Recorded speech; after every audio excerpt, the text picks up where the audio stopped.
Intelligence. With this warming weather, it's going to be a bright and sunny 70 degrees here in Greenville, South Carolina. It makes me realize that soon spring is coming and I'm going to have to get this boat in the water. I need to do some boating intelligence. So I need to repair a ballast pump that's failed the end of last season. That's today's video.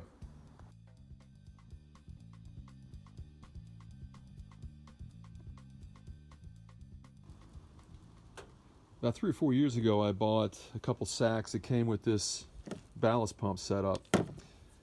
800 GPH, gallon per hour cartridge. And this cartridge failed this past year. This actually fused. I was able to break it loose with a little WD-40, but it's just not reliable. So the WD-40, quick and dirty, got it running, but it sounds like crap. And I think it needs to be soaked a little bit more, but I think this pump has a limited life ahead of it.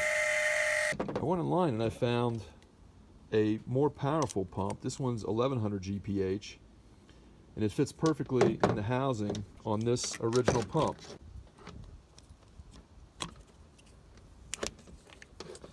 So it's installed. Now all I got to do is hook these wires up to the original wires. I'm going to clip off of this pump, maybe about 6 inches out, and connect.